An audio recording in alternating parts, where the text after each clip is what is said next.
We can be more relaxed since we are in Goa. Goa state of mind. There used to be a nightclub here called Goa State of Mind.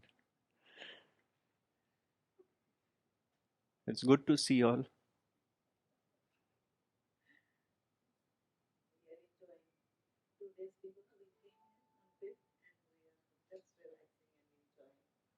Where are you all staying? Nearby? Okay, that's where you're staying. Gotcha.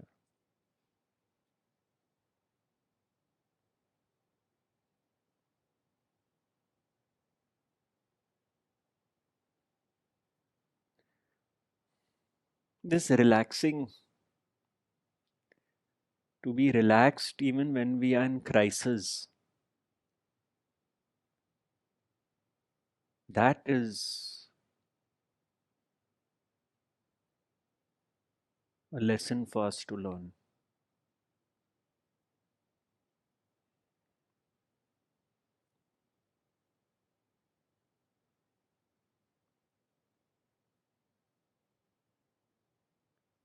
Recently, a friend of mine was in the hospital for an emergency surgery. I think I mentioned it to some of y'all. So, one would call any emergency surgery a crisis. So, I went to see him in the evening before the surgery. He finished his blood tests and all that stuff. And he was looking extremely relaxed. So, to the point that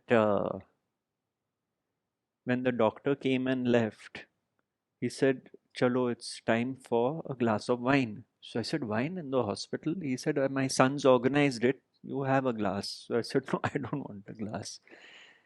But he was very cool about it. So I asked him this question. I said, you appear so relaxed. And his answer was, is there a choice? Is there a choice?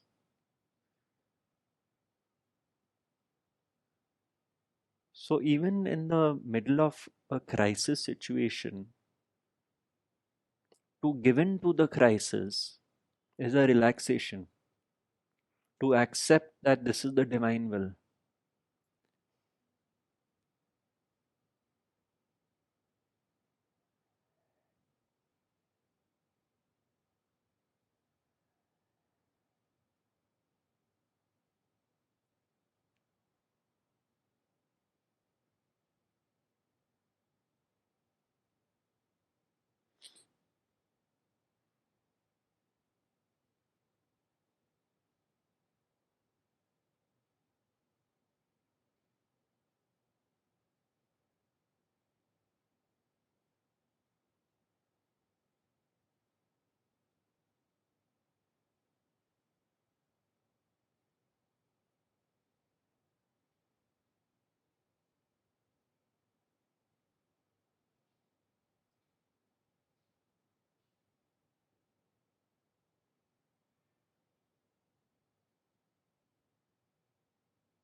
So in back home in Mumbai, we don't get this opportunity to be together for 3 days since satsangs are only twice a month. So let's take this chance to be informal. This is a space of exploration, of trying to figure out what life is about and my attitude to it. Normally, we go on vacations with family, friends, playing certain roles, or with our spouse, even that is a role. But this kind of a gathering is to just understand the deeper meaning of life, to kind of recalibrate. Where am I now? Where am I going?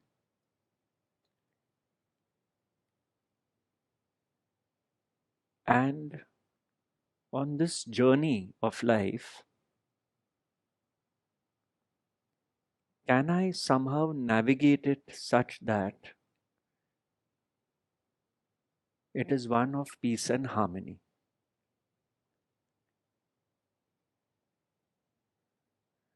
Very simple. It's not rocket science. It is to give up these lofty ideals. It is to give up this, even the spiritual quest of perfection,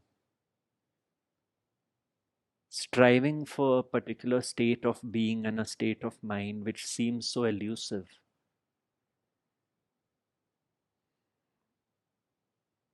Thankfully, my journey didn't involve that. I guess I was simple minded. So, the complex spiritual questions which seasoned seekers had when they met my guru, I could not understand them. When they talked about the self, states of samadhi, the enlightenment experience, and when I would raise this matter with my guru, when I would sit with him privately, he would say, just forget about all these concepts, they are not for you. So I happily forgot about all of them. So simple.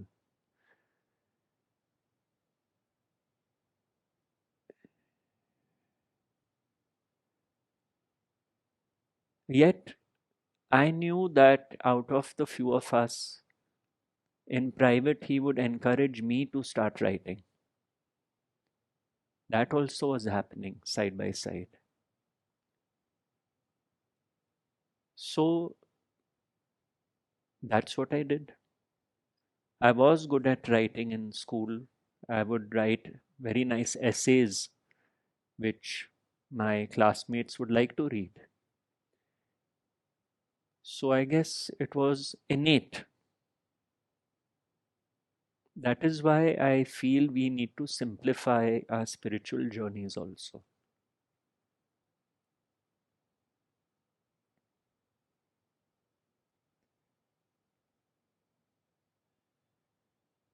The spiritual path is not a battle to be won.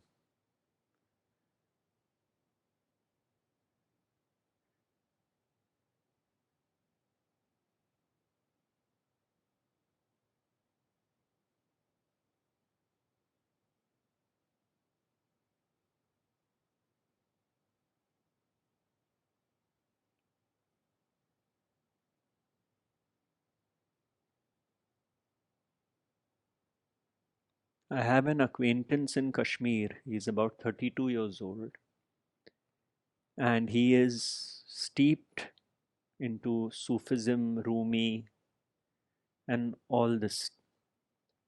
His is the path of love. So I sent across some books to him, some of mine and some of my mother's, whose journey is quite different from mine. So he started with my mother's book, Who Am I? And he called me yesterday, very excited about one particular drawing in her book. It is the drawing of a body burnt to ash with fire around it. And he said that in Sufism, they have the same concept, the burning of the karmas. And he correlated the Sufi teachings with this visual. Now, this actually is the core. This is the core of Advaita as presented by the parampara I belong to. What is this burning of the karmas? All karmas are based only on one thing, which is the sense of doership.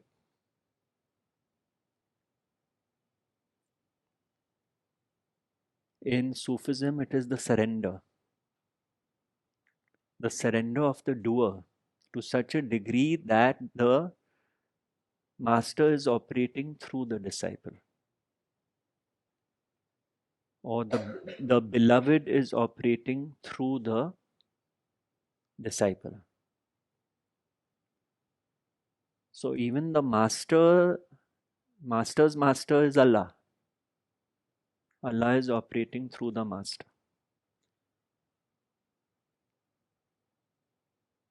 So one could say this teaching is a teaching which burns up karmas in that sense. Karma will continue in life. It is the karam bhumi, but without the sense of doership.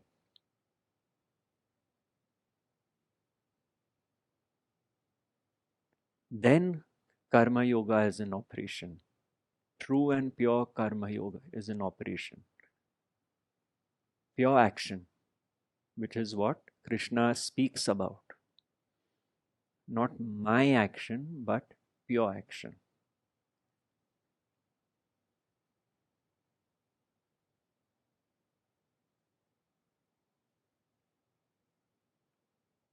You see, you may be the quiet, introverted type, and you feel you don't have many relationships with people. You don't have many karmic accounts to square off. But yours could be a mountain compared to an extrovert.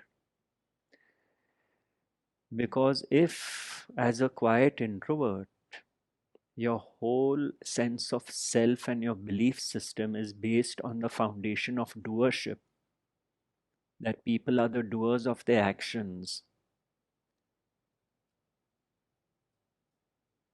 and there's blame, condemnation, and judgment upon people in your consciousness, you have already created a mountain heap of karma.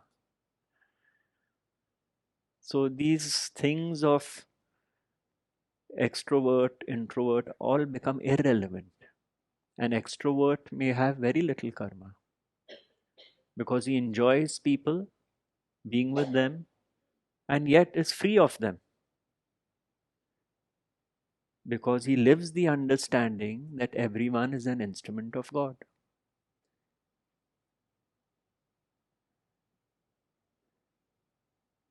So therefore, this teaching of Advaita in Nisargadatta Maharaj's time, Maharaj was frank when he said, this is the teaching of the last resort.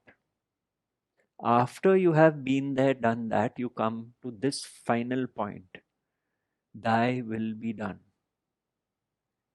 Till then, you're searching, you're finding spiritual traditions which may help solve your problems, which may give you benefits, or you feel a sense of community where you feel, wow, we are all like-minded and we are together doing kirtan and this and that. But when it comes down to the final realization, that teaching which establishes you in the highest of the high, because nothing can be higher than thy will be done.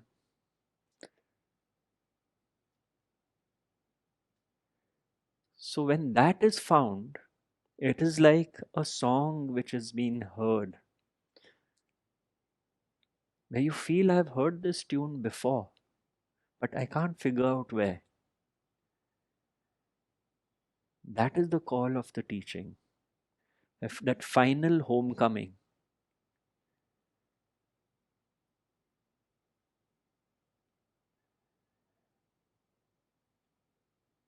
that is Krishna calling.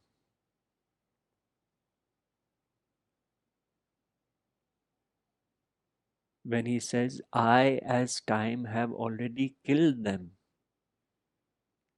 why are you taking it upon your shoulders, O Arjuna? He's telling that to us.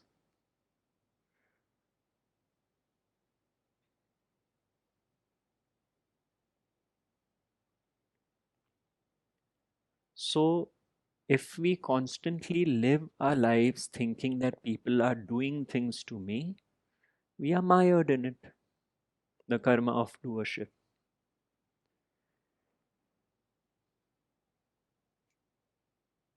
The game is going on.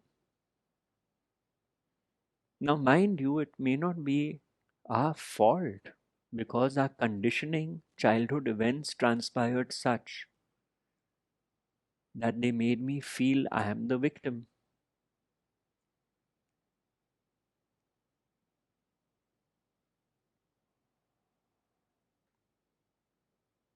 There was a very famous educationist, I've forgotten his name, who said, violence begins with school because the minute you take the child consciousness, which is unbound, free, and you put it into a structure, it results in violence. So we are conditioned to become violent. Now we become violent based on our nature.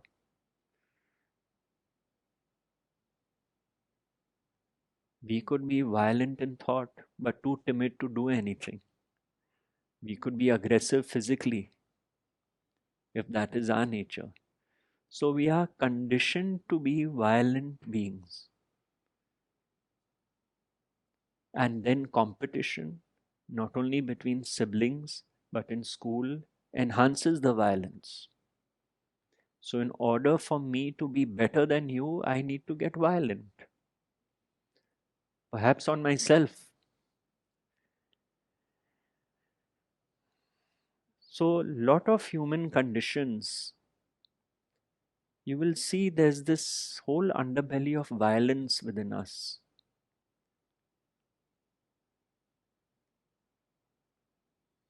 When we want to get back at people, when we throw temper tantrums, when we physically throw things at people or hit people,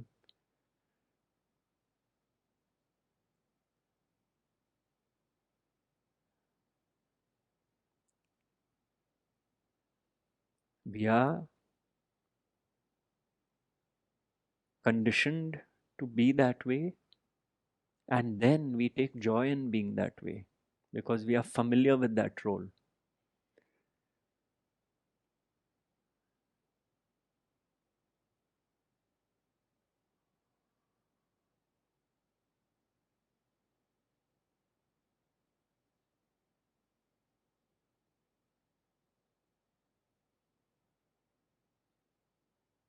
And violent people will attract situations which make them violent.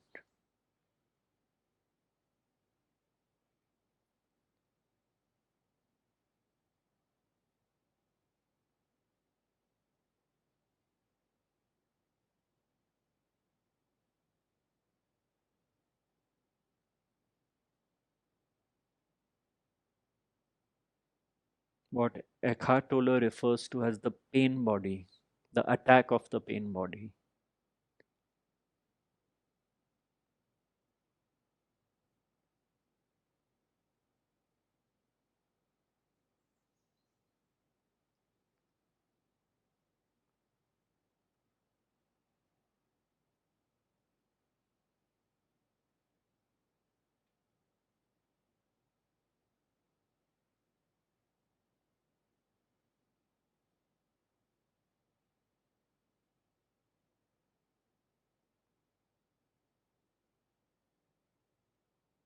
So this teaching establishes one,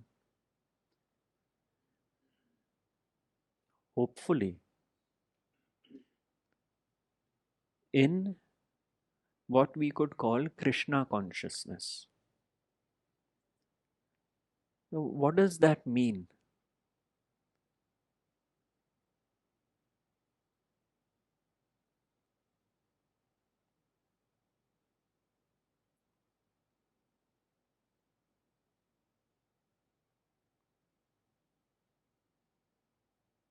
When I have love for everyone, not the dualistic love,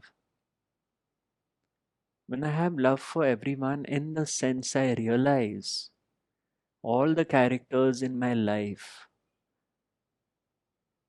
are part of God's creation, I don't wish harm upon them anymore.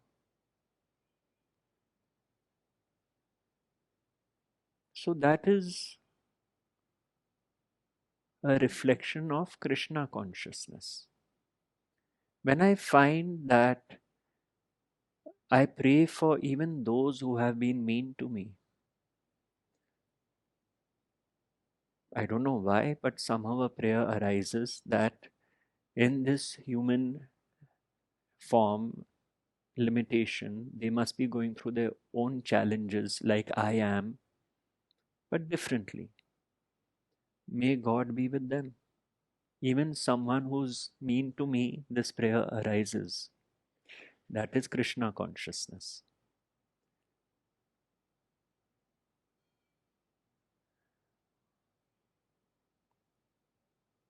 So, Krishna consciousness is the heart of awareness. When I am operating in life through awareness,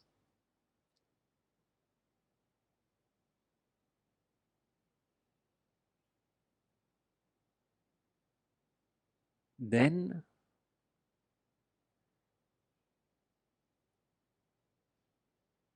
that is Krishna operating. So that means I've actually lost this mesmerism with the world of form because I am seeing God everywhere. I'm not seeing God with physical eyes. Physical eyes are seeing physical things, the manifest world. But the knowing is not seen. It is that knowing which sees through the eye of Shiva. That knowing sees through the third eye. So when I see God in everyone, I'm not seeing it with these eyes. It is a knowing which is seeing through the eye of singularity, which is Shiva consciousness, which then establishes me in the heart.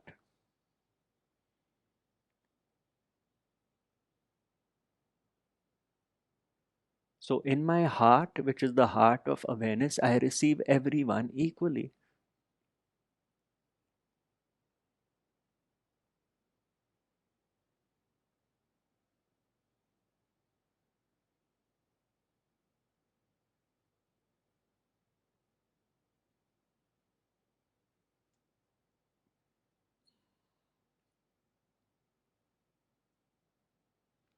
Birth of Krishna means birth of Krishna consciousness, not of the body. Birth of Krishna means the birth of Krishna consciousness.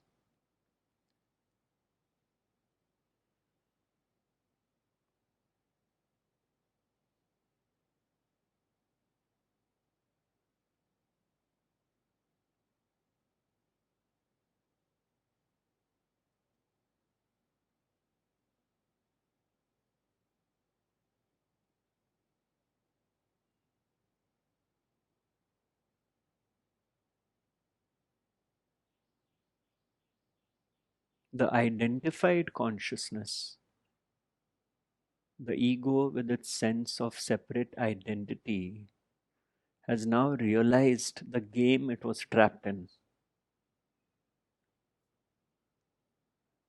When that realization happens,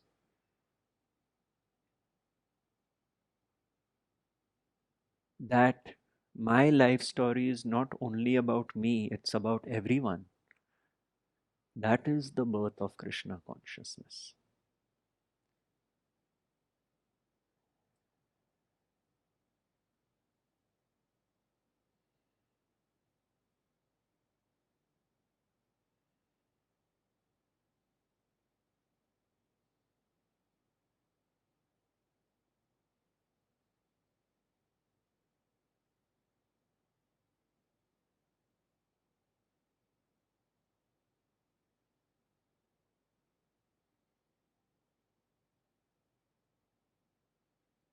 In Vrindavan, there is a Jyotirling called Gopeshwar, and the uniqueness is that the lingam is dressed as a gopi. It has eyes and all that. And the story goes that Shiva wanted to see Lord Krishna, but only gopis were allowed. Even Shiva was banned. So how could he see Krishna? Even he had to dress up as a gopi and come to Vrindavan. Because the gopis loved Krishna. So you had to come with that quality. No matter who you were, you had to come with that quality. Very unique, that Shivling.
So the trick one could say is, while I live my life, if I live it through the lens of non-doership,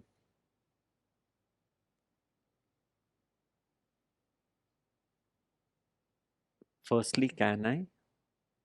The answer seems quite plausible once the understanding has happened. And two is, the degree of awareness becomes so high in daily living that one thinks twice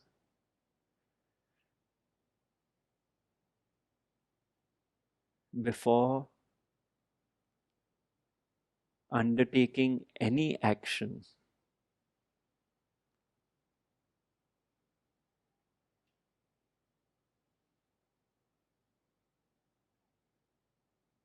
Not easy. See, basically, we have two kinds of missile launchers at our disposal. One is someone says something and words come out. Attack. That is patriot missiles. They are patriotic to me. The other is the missiles inside, which I launch within my consciousness towards the other, targeting the other. So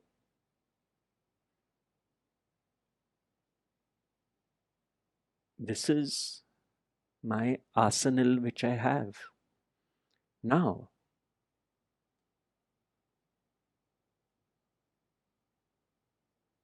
the Kurukshetra, the Mahabharat can be fought till kingdom come without the understanding. Till my last breath, I'll be launching missiles.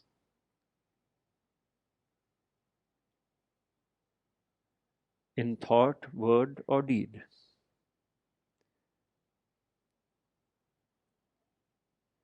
Or the opportunity comes, hey, what the hell am I doing? I'm perpetuating the cycle of war in my own life all the time because every action has an equal and opposite reaction. What I give is what I get. That is the law.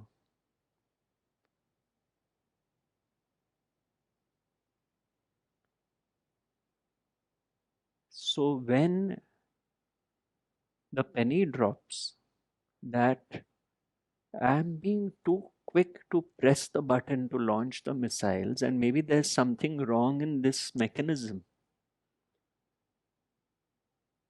Let me re-evaluate, re-look at the matrix of life and what it is about. And then I find that before launching the missiles, I pause. Earlier, it's like a sadhana in the early days. It's a practice because I'm so used to my hand, my finger going to the button, automatic. But the sadhana becomes for some this trying to prevent this automatic going. So maybe earlier, every time it went, now 1 in 2 times it's hitting, then 1 in 3 times, then 1 in 5 times is the sadhana.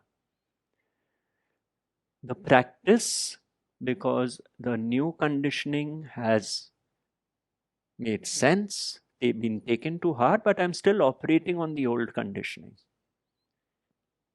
So it takes time till I reach a stage where I find that by and by, I don't wish harm upon people. By and by, I'm not saying mean things just because they are saying it. By and by, I'm not thinking anyone is the doer of their actions like I used to.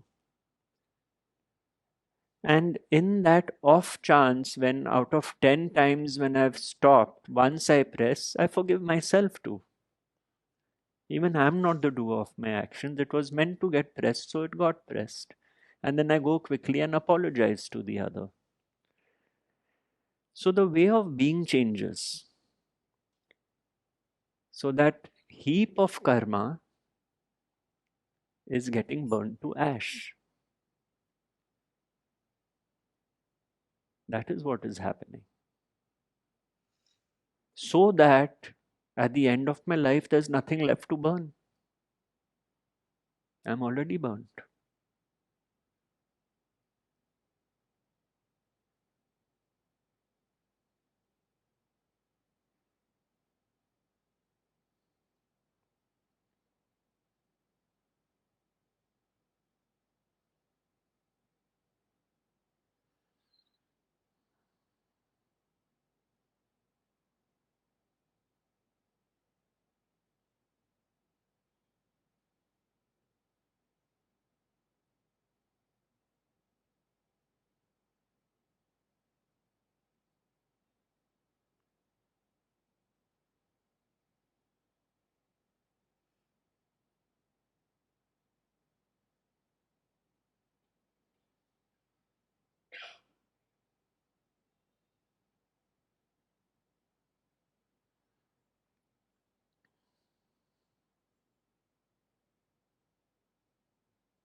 If you see Krishna's peacock feather, it is in the shape of a heart. If anyone sees a feather, peacock feather, it's a deep blue heart. Blue is the color of the absolute.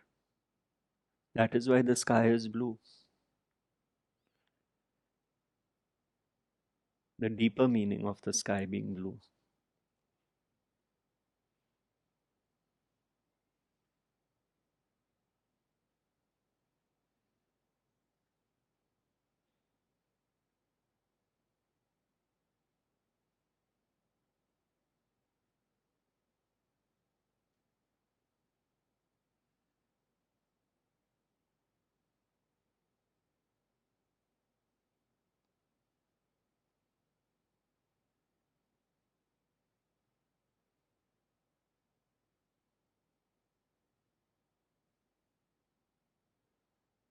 See, I was very fortunate. I didn't have to do much sadhana because I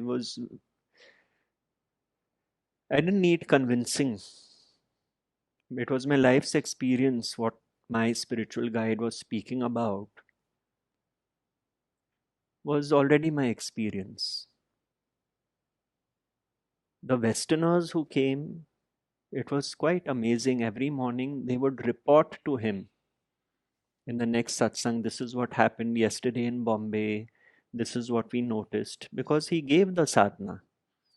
Look at all your actions and choose one which you're convinced is your action, and then ask yourself, is it my action? So they did that very diligently. And so that is how they evolved, through understanding. Later, I realized, thankfully, I didn't have to go through that process. So, sadhana is needed in any yoga, whether it is bhakti yoga, karma yoga, jnana yoga, or kriya yoga. Sadhana is sadhana. You can't avoid it. Jnana yoga is not the lazy person's road to spiritual realization. In fact, it's the hardest because we fool ourselves all the time. See, you can fool yourself, but your actions will speak. Your actions will reveal where you are.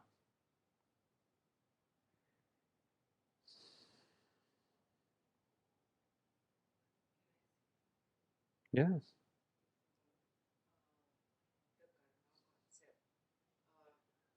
Ramesh ji says that the movie is in the can. Everything is predestined. You are robots. You human being cannot do anything. So my this life is predestined. My previous life was also predestined, and life before that. So since everything was like a movie which was already designed by God, I didn't have any will, or in fact, just a robot playing the script.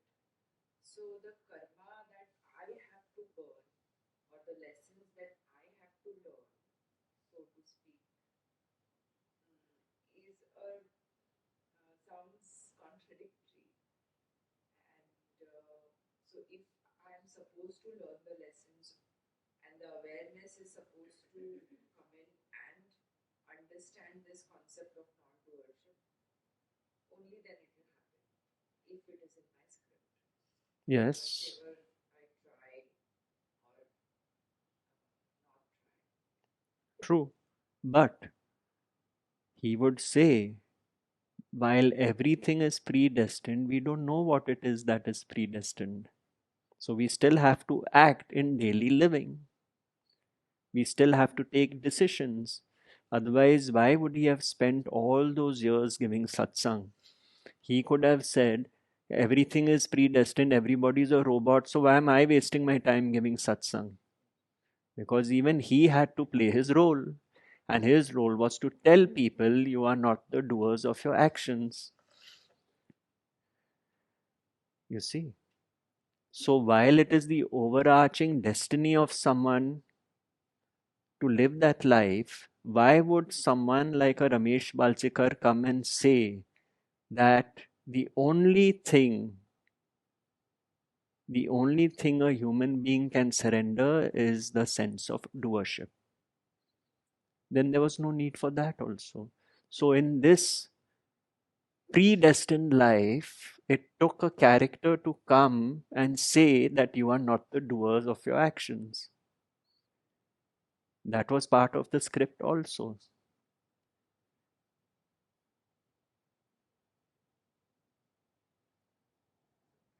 There is nobody that exists within this script. It is just a robotic action.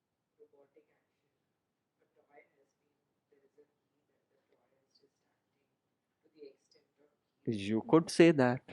But now the question is, let's say you are living your life such that you are not at peace and you are taking away other people's peace.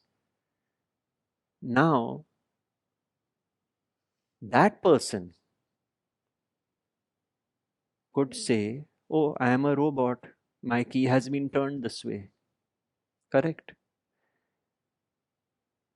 Or grace brings that person to an inquiry. What are my actions based on? Why am I doing what I do? And then grace reveals things through that inquiry, all based on the script. But the question which the ego is asking is, if everything is predetermined, if I'm a robot, let me continue doing what I do. By all means. Trouble yourself, trouble the world.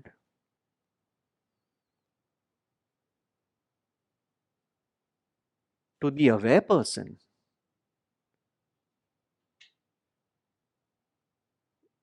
I think they would be quite convinced that while they are being robots, while their lives are predetermined, they don't know what it is that it is predetermined. And to live a life in peace and harmony would be a life to imbibe and strive for. Because we know what it is to not be at peace.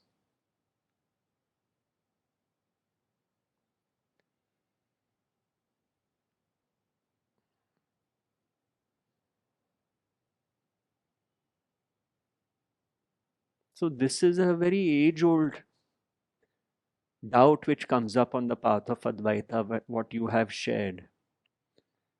But actually, it's irrelevant.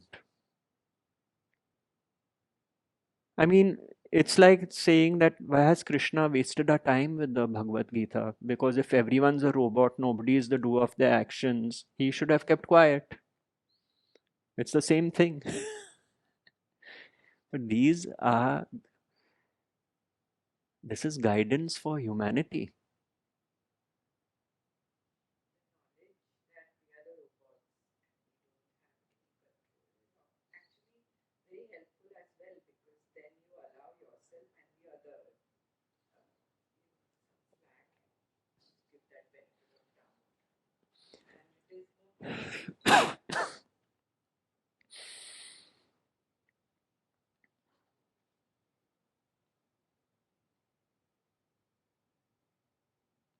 See, if someone is being nasty to you and you have the understanding they are robots, it certainly helps. Because in the sense they are playing out their script. The way they were conditioned, the way they were treated as children, we don't know. They are just on autopilot playing out their script. So that part helps. But what about your peace of mind while that is happening? Your peace of mind, one is you absolve the other person of being the doer, right? But thereafter, you also have to decide, do I stay in this situation? Do I walk away? What do I do? So, because of these situations, we have gods like Krishna, we have realized masters who come to us and show us a way out. Otherwise, without that, we'd be lost. So, that is important to understand.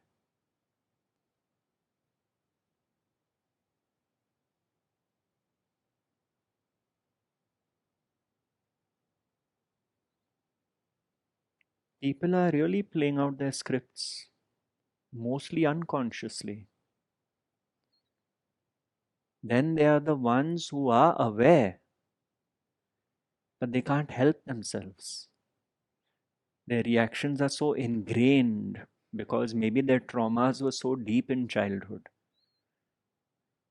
The one who's aware suffers more than the unaware one. Unaware one is unaware.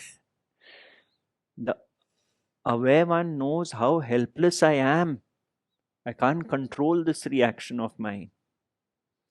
Normally, that helplessness brings a sense of humility. Sometimes it doesn't. Then I start fooling myself.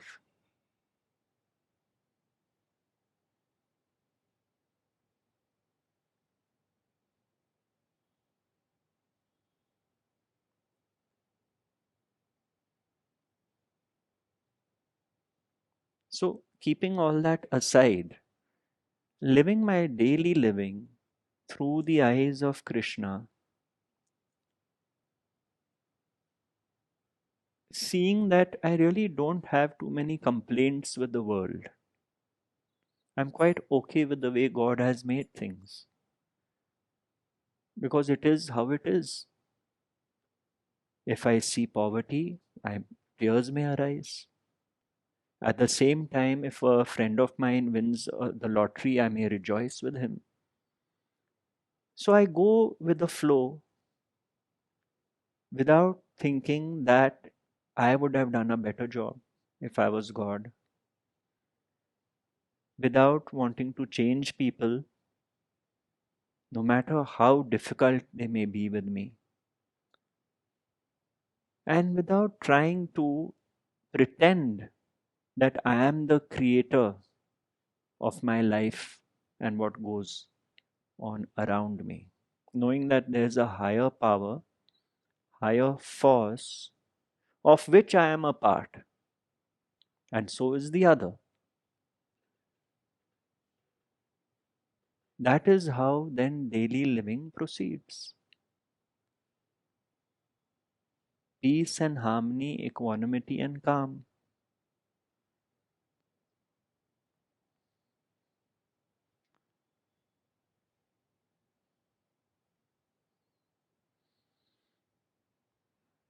So I may accept I'm a robot as long as my mind is quiet, I'm fine. If I have a troubled mind, just in the case of someone who takes their life, is not the end of their troubles. They thought it was, but only the body has died. A troubled mind continues even after the body is dropped.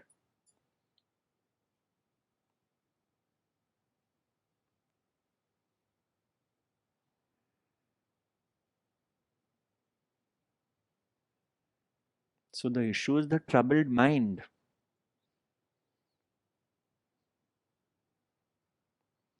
The rest are all concepts. We should not get too lost in concepts. Is our mind troubling us? Answer is simple yes or no. Right now, in your mind, are you carrying resentment towards anyone in your life for what they did to you in the past? You have a troubled mind.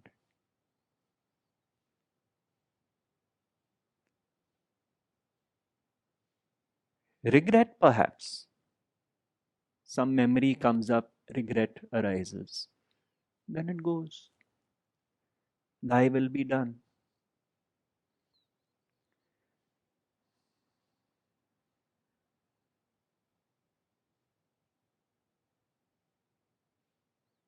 So, this teaching relentlessly breaks this identification with me and my story. And how is me and my story broken? With the realization no one is the doers of their actions. When that happens, I am now witnessing life more and more rather than being involved in it. The me versus the other is becoming me and the other.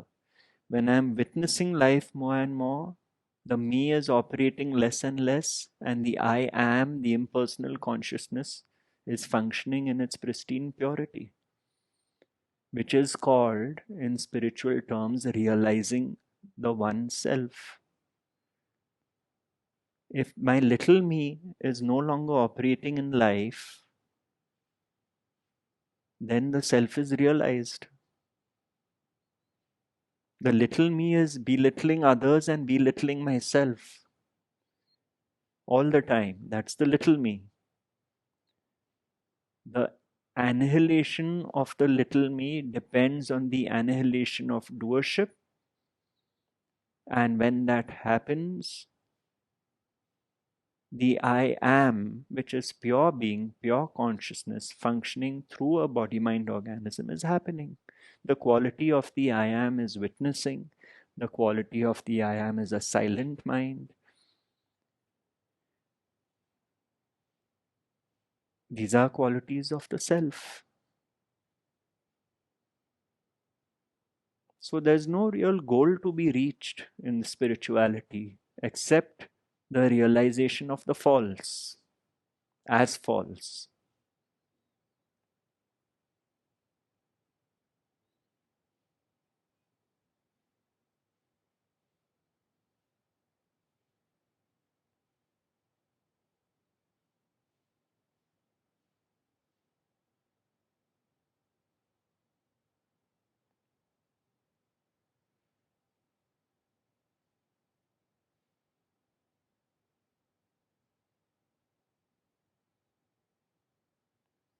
I say one should try it in one's family.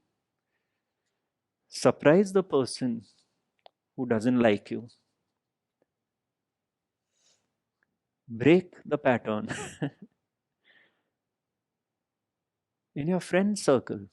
In this Sangha, I'm sure there's someone you like less than the others. It's human nature. No, I'm not joking. It's, you see, this is all the training ground. This is the training ground. Just like in school,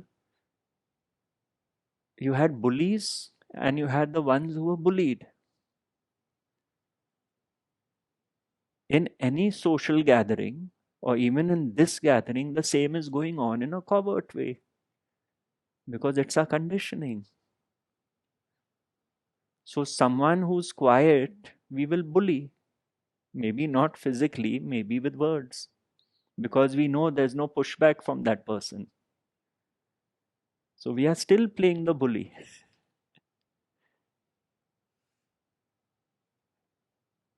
The bully is not going to go up to Rajiv, I think, and really do much because he'll get one tight slap. Right? It is human nature because the timid don't react. Now, in a work environment, you find, I have seen it in my office, that the manager was bullying his subordinates. He can't bully his manager. So you take out your frustration on the people you think you can take it out on because they are not going to give it back to you.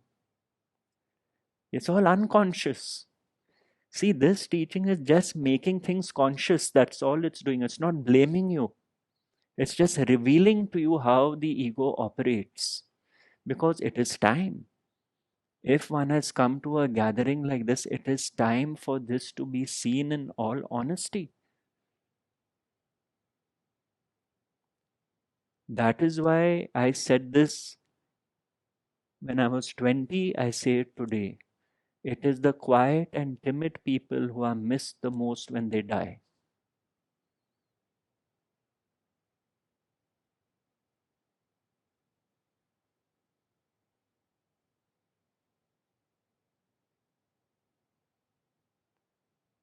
Yes, the flashy ones may have thousands of people coming for their funeral, no doubt.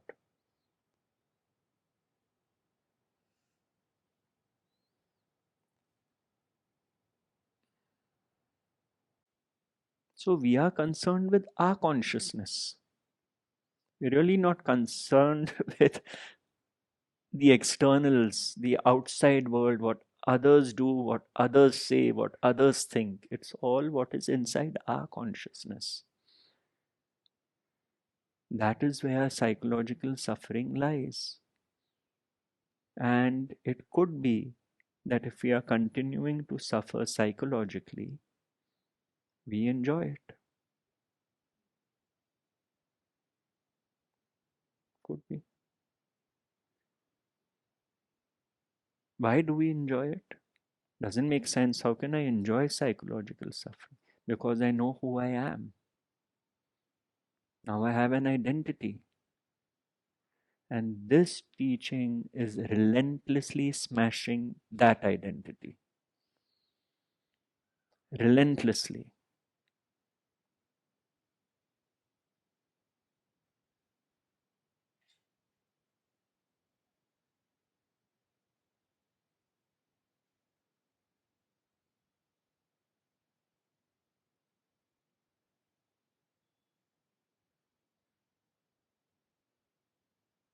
One of my mother's students, who's a guru himself, when people ask him how to be in life, he says, just stop being a nuisance to others. That's all. It's not easy. It's not easy. And especially for someone who knows they are nuisance to others, it's not easy at all. Some people know it. That I'm really disturbing someone's peace. So you are a nuisance. You know it also, but it's hard not to be a nuisance because you love being a nuisance. Because it gives you an identity. I am the one who's in charge. I am the one who's dominating. I am the one who can harm the other. But that person is suffering big time. Who wants to be like that?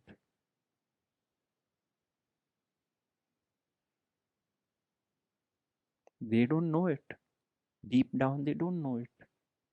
Some level, they know it.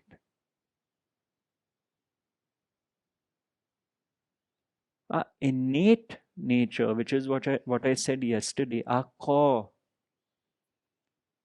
that core does not change. That core is pure. That core is what was with you before you developed these habits and patterns which made you who you are today. So, if you have a certain thought process about people in your life and you go back to when that was not there, maybe it was not there 10 years ago, maybe it was not there 30 years ago. Maybe you say, when I was young, up to 10 years age, I didn't feel like this about people. That core is always there, waiting to be recognized, crying to be recognized that I am still here.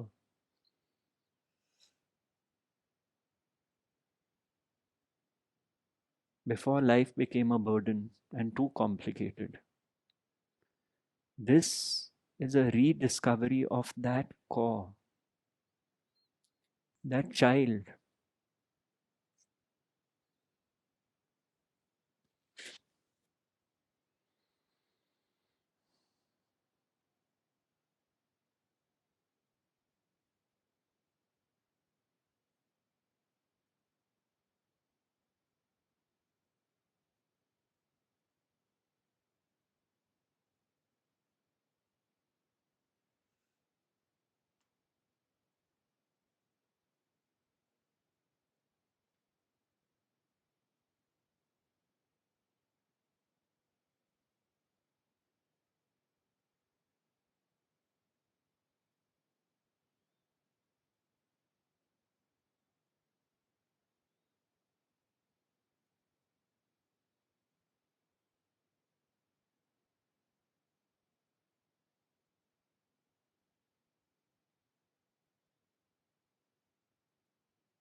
And then when I find I'm more and more silent,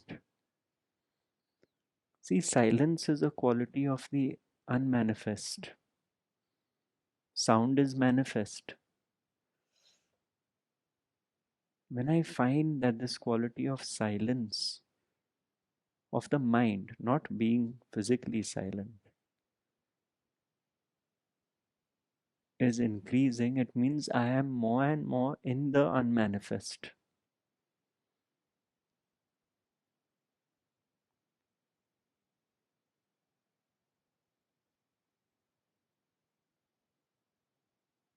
Then the world is losing its control over me because I'm not reacting to it like I used to.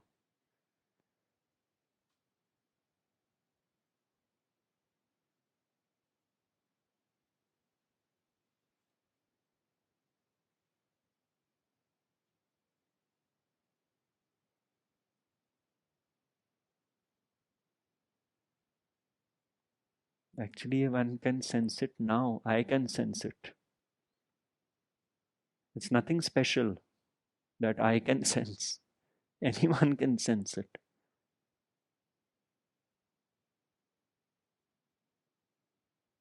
Because one is always resting in that silence.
Was it too heavy for session one, day one?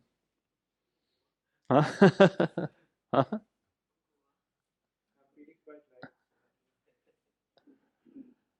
Okay. Would anyone like to share anything?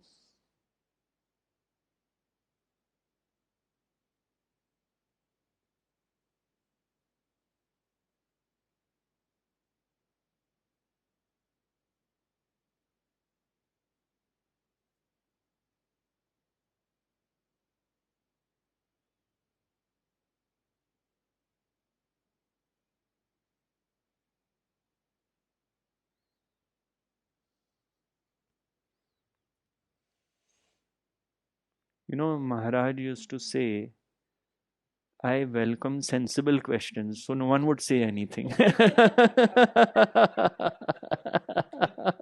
They were too scared.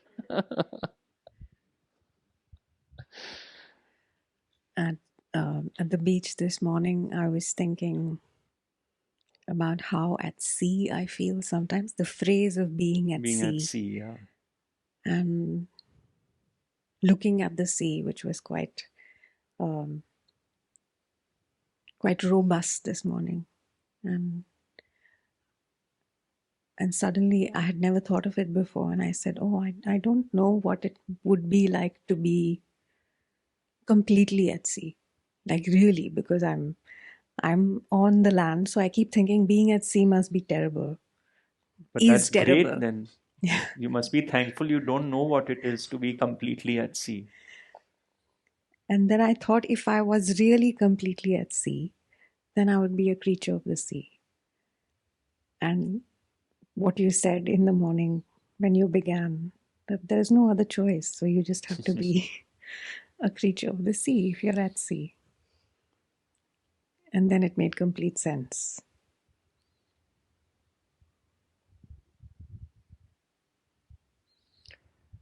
Sea, we are 70% water. We are already 70% like the sea only.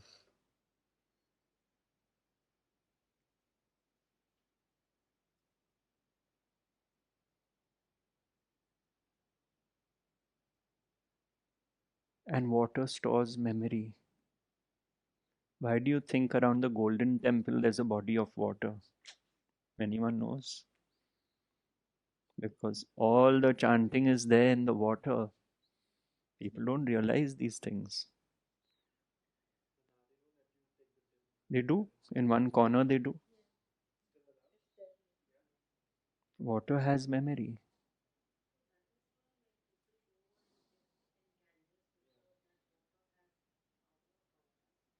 That Ganges story is different. But coming to this water, for example, if I chant a mantra into the water and drink it,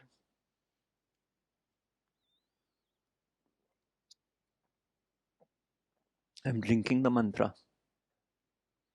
Because the chant is a vibration, the vibration is retained in the water, and I'm drinking the water. So, a lot of yogis will do this. They will chant and drink.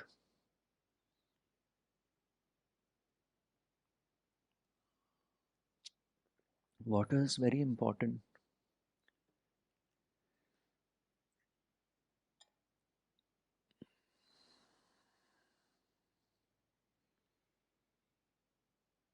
Even in the Christian community, when they bless a house and they sprinkle holy water, it's the vibration which they are sprinkling because the water retains the vibration, holds it.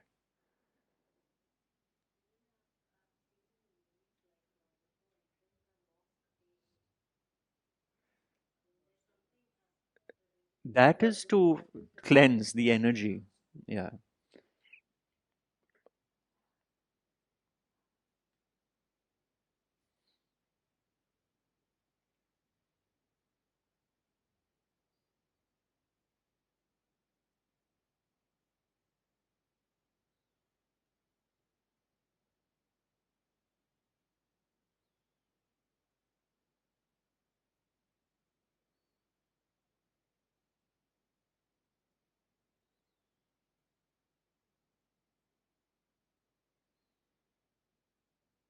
One has to be very careful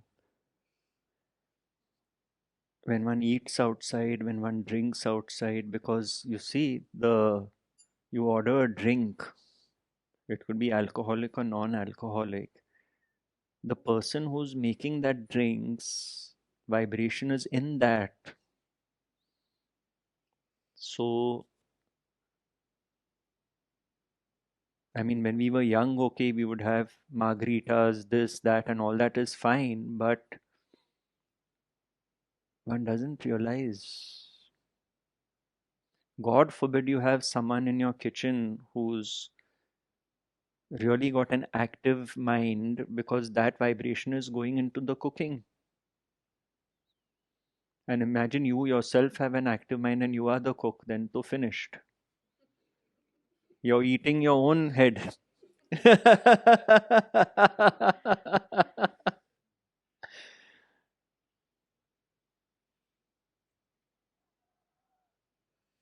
We have a neighbor in Kashmir. This lady is incredible, 83 years old. And she does Devi sadhana for 7 hours a day. Okay, 7 hours, huh? Lalita Sahasranama, this, that, and all. So one day I told her daughters, I said, you are so blind. You all are going out to restaurants. You should ask your mom to cook for you. So I made it a thing. I tell her that Cookie Masi is her name. Whenever I am going and she happens to be there, I say, Cookie Masi, one meal, please. And she'll cook. Because during her cooking, the mantras are going on. You see, because it's there, it's just autopilot. So it's really beautiful. You do the same? So when are you cooking for me? Really. So that's the science of vibration. So, to go into restaurants, first you go into the kitchen. I really like this concept of open kitchens because you can see what's going on. You can see, like, is everything okay? When I was young, I mentioned this in some of these informal gatherings. I was on this quest. Don't ask me from where this, what do you call it? Kida came. Acha. Whenever I would go to meet these yogis and all this thing, and they would ask, Kya chahiye beta? I would say, Nirvikalp Samadhi, not having any idea what it was, until I met someone, and that someone was not my teacher, who told me, Acha, uske baad kya karoge lekin? And I said, really, it's so true. I mean, what will I do after that? Then I realized, I was of course going to Rameshji's satsangs, but then I realized, what a fool am I? Here is a man who's every day saying the same thing, which has a tangible impact on life and living. And at the age of 30, I was going and asking for Nirvikalp Samadhi.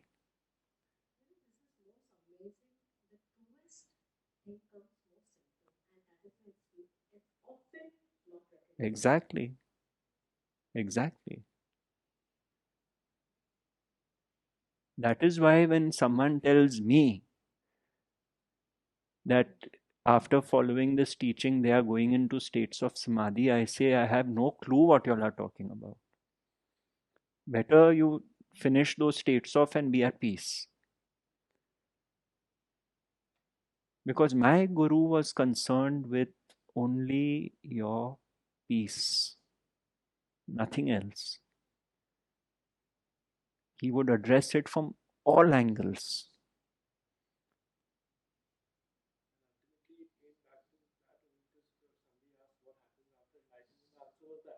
That only.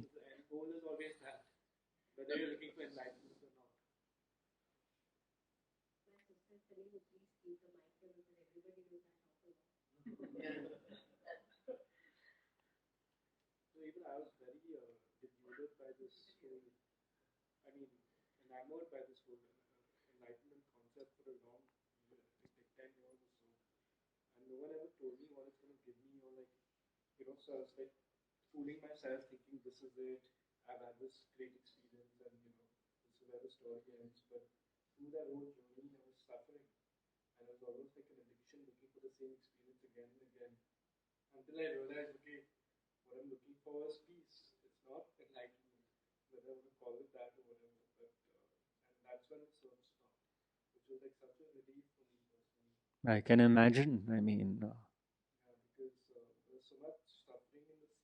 hmm.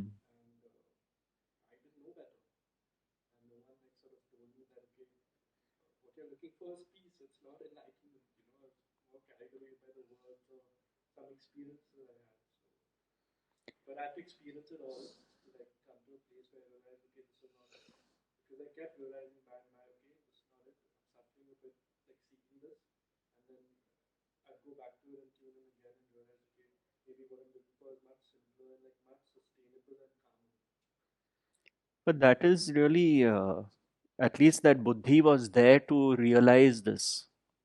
Now, I was corrupted. I'll tell you why. Because when I went to satsang and my going to be guru said, what are you looking for? And I had no answer to give. And he said, are you looking for enlightenment? I said, what is that? Are you looking for self realization? I said, what is that? So the system corrupted me because I wasn't even looking for enlightenment and self-realization. And all these people who came said enlightenment, self-realization, enlightenment. So I started looking for that which I didn't even know what it was. You see? So thank God that from the start only my guru said, forget all that, peace of mind. So my thing got cut there only. Otherwise, I'm looking for something which others are looking for. And so I feel that I should be looking for that. And then you go to 10 teachers and say, I want enlightenment, I want enlightenment, I want enlightenment. But what do you, what, you don't even know what it is. How can you want what you don't know? Can you want what you don't? I know I want, let's say, no, let's say a nice car. Right? I know it. I've seen it. I've seen someone drive it. I know it. So I know what I want. It's that car. But enlightenment was such a funny thing. I was like, I became one of the pack, searching for something which they were searching for because I felt even I should be searching for it. And then they would say you can't explain it because it can't be described. Yeah. And each has his own context. Yeah. That was the way to keep you in. Yeah. Really.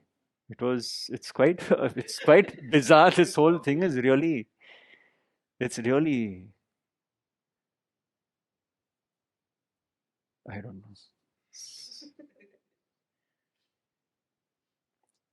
know. I keep saying my friend Gabriel would say, and I mean, he was well read.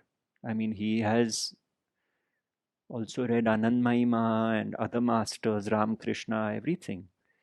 But the bare bones of it all, he said, God came in the form of a simple grandfatherly figure wearing a kurta pajama, sitting in his rocking chair in an apartment in South Mumbai and only saying one thing, thy will be done. And as you rightly said, it gets missed because it's too simple. There are no flashes of lightning. There are no colors which emerge. It is just that simple, constant message.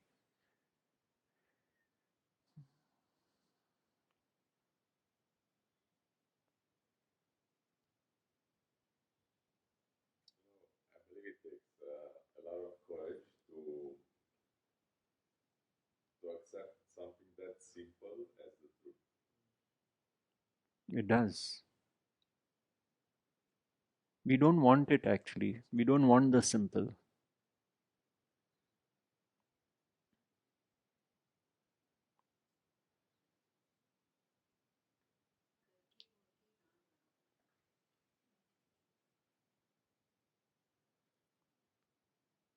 So now I want to know which one of you all has experienced some states of samadhi. No, I really want to know. You've had, right? Whatever. Tell us about it. I'd like to know. I'd like to understand. Ah, ah.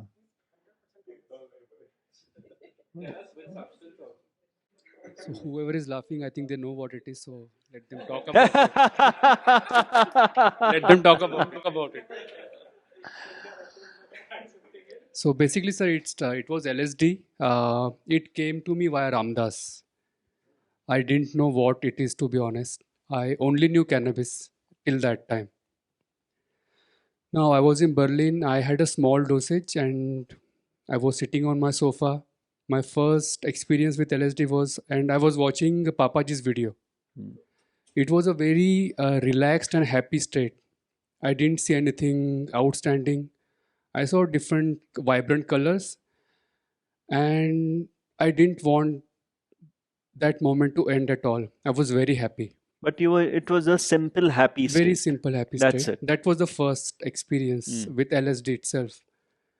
Now, some time passed, and I doubled the dosage, 400 mg.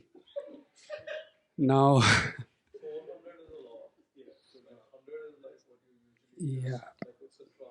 So he quadrupled the dosage. Yeah, I would call it a small one now. So Yeah, I want to try 1000 mg maybe. Vishwas, he's saying he would call 400 a small one today. Also depends on where you're buying it from. So in India, we have no. But he's in Berlin, no? He's in Berlin. Okay. So what happened with 400? So again, it was the same situation. I was sitting on my couch watching the non-dual videos, listening to Krishnamurti during that time. And So it 100 was Papaji, 400 was Krishnamurti. Krishnamurti, yes. And it was the YouTube like playlist. It was going on autoplay. So the next video was the Shri M's Beach Mantra of Dam Durgaya Nama. After the Krishnamurti Yes, video. yes. He starts to explain that this mantra is about sound itself. And I think, sir, during that time, now I'm able to say that the ego has started to dissolve. Whatever it does to your mind or the chemical works inside you, because there is no interference then. So the moment he said Dam Durgaya Nama, that Dam itself, I was sitting straight on my sofa. I bent like this. And the whole spine was then, and it felt like mild erection without any sexual thought. There was no thought that time. And then there was like boom, I was gone. I will call it a death, sir, honestly. I was gone. Then there was the empty space, I would call it. I wasn't there, and there was flowering and that bliss experience. I became everything. I was the TV, I was the color of the TV, I was the pixels, I was the tree behind the park, I became the dust. It basically started with it was like expansion of an consciousness, because first it started with chattering of people. I became the sound itself. And then slowly it was like, then it's like a feeling of a one static object. Maybe people call it Samadhi, I don't know. I didn't even know what Kundalini is that time. And so then you came out of it. Then I came back, and then there was kind of a purge of, let's call it purge of energy through tears. I was laughing and crying at the same time. That it is so simple. How didn't I see it before that I'm here? And at that time, I would now call it that I became unconditional love as well. Not that Prashant became something, but everything was unconditional love itself. Because everything was you. Yes. And there was such ease. Now, just one instance, like I checked my phone. There were WhatsApp notifications which I previously used to hate or dislike. Okay, I let me ignore that. I was looking at them like, oh, how lovely, like I see. Like a small child which is looking at a toy for the first time. And there was pure love, and I loved everything at that time. There was no want or need. Now that was the first, I would say, life-changing experience. After that, I did try again, but it wasn't for party again. I used to try. There is one video from Ramdas. They have recorded a session which is meant for psychedelic, which is based on the Tibetan Book of Dead. So I tried that, and it is not about the experience this time, sir. I mean, the separation between me and you and the wall, it was all gone. There was no me, and I was the wall, I was the TV again, I was the oven itself, and the time at that time was 1:08. It was late in the night. I don't know how that happened. But that was also on this 400 dose, or? That was 400, as far as I remember. Okay. Then what? So sir, after that, did you then take to keeping on having doses to see the experience? Yes, sir. Just a small point I want to make. It maybe people are thinking that I'm talking about bliss or something else, but in this 108 experience with the Tibetan Book of Dead session, what I felt was like in the center of chest, it was, I am home. That was it. I am home.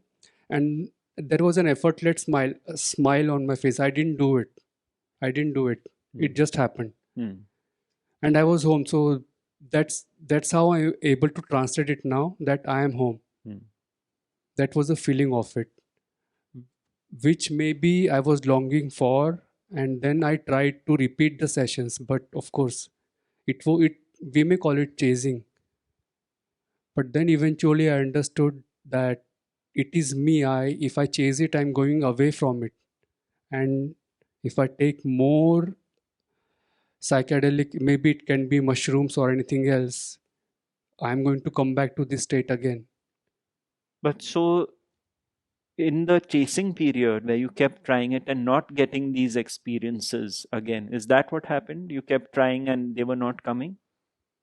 There were few sessions where I did that, and it, like, I did not feel any oneness, or like, You tried other masters' videos?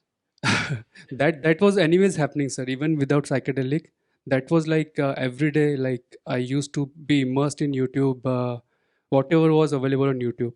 Even meeting with Ramesh sir, it happened like it happened that way. And I didn't have to search for anything. All these teachings, they came to me. That's all I can say, sir. Like, I did not seek for it, it came to me. And so then how did this uh, taking these doses stop eventually? Sorry. Have you stopped taking? Yes. So, sir, I felt that it showed me in a way, like, I can, as Neem Karoli Baba said, that it it can take you to the same room of Christ and Buddha. I mean, he spoke about LSD, that it can take you to the same room as of Buddha or Krishna, but Hmm. but you will come back. You can't stay there. Then Alan Watts said that you will use a microscope to study the object, but when you see understand, you have to give off the microscope. That's how I realized that I don't have to continue taking it. Hmm. Once I get the message, what I learned about it, sir, is that I have to work on my spine, on my body. So these were the subtle findings I was able to see in myself, that I have to work upon myself. If I don't do it, it's not going to work. So I'm going to come back again. Right. So it's better to work upon myself rather than taking these dosages or any other substances. Hmm. So in that manner, like, I realized, okay, now let me start and see how it goes, and then I stopped it in a way. So is that what brings you to this teaching? Because it is this working on oneself and not any experiences you're getting with it, Yes, which yes. are Because grounding now I you. know I can take LSD or magic mushrooms again, but again I'm going to come back. Right. Yes. So now there is peace, there is calm. So it it doesn't attract me to, like, sometimes yeah, I mean, it would be nice to have that oneness experience. Hmm. It does come, but it's not grabbing or attracting me Hmm. like before. And even, sir, with previous experiences with acid, it was like I realized that it is helping me with my back. It Hmm. was after taking the substance, um, it will straighten your spine. Hmm. Without that, then I understood. I mean, you, like, with this bent or, so I thought, let me work on my physical self first. If I want to sit quiet and calm, then I have to sit straight. Should be able to sit straight. Hmm. And I could see that even my back is not very flexible now. I have to work upon it. So psychedelic showed me that these are the things I have to work upon. So wouldn't you then say that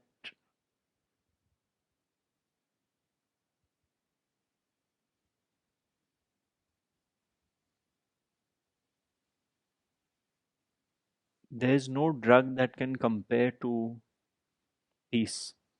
Yes. Yes. Peace. Sorry, drugs will give you an experience, But peace is not an experience. Yes, that's what I mean. That Peace is not an peace. experience. Yes.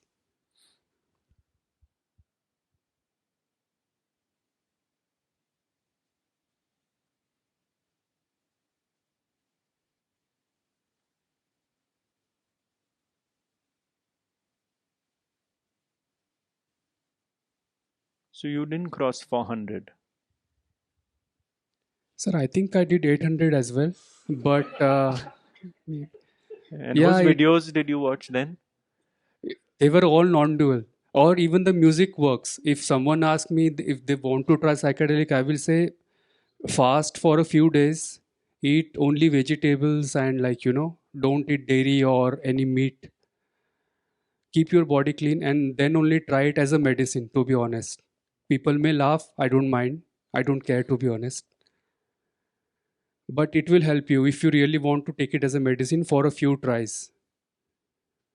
Because sir, what I see is like once the ego start to dissolve, the teachings are, there is no interference. Then you are that. Once you listen to that, you may experience the oneness. That may or may not happen. In my case, I saw that it happened. You were fortunate. Huh? Yeah. Otherwise, it can. Yeah, that's why. Yeah. Sir, can we call it a free sample in my case with Yes, psychedelics? of course. But I think in my journey also it played a pivotal role because the ego is so strong that first time you get a sense of like the witness consciousness. So that experience really helps you like sort of take the next steps into the journey home, if I could put it that way. Because the sense of like the small self is so strong. Like you've never been told anything else. Like you're always thinking you're this little ego. So there is no space to even see that you're not that. So I think LSD is so profound that it can give you that experience and it can actually be a very important step towards going home, but not for everybody. I guess for some people it really works because you can't miss it. You, like he said, you are the tree. You will feel it so strongly, even more strongly than I'm experiencing it now, because the chemicals in your brain like make you feel like that. So you can never forget it, and then you know that you're everything. At least even if it's an experience, so that stays with you for sure. And then you want to like kind of find a sustainable way, I guess. So, could you say that after the experience, would it change your relationship with people in your life you don't get along with? It's a great question. I think definitely for a certain period, but then the old habits kick in. You lose the experience, and then the little ego, which is not the same anymore. It's a little bit different because it's experienced something more than what it already had. Uh, so yes, the perspective shift does happen. Yeah, but it's like a flip flop.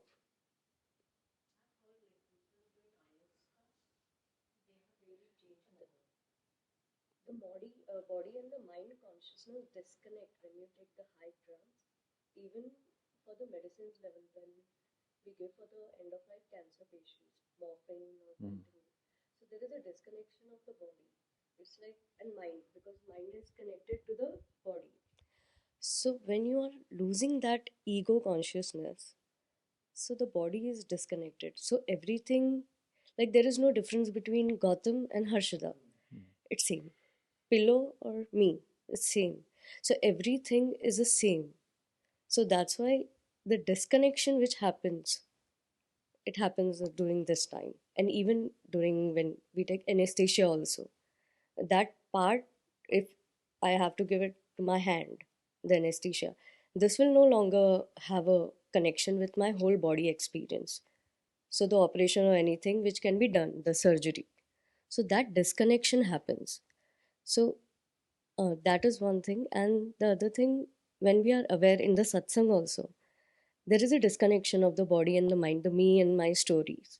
So that's why the silence and the existential reality of the consciousness is very easy in this setup. Very accessible. Very accessible.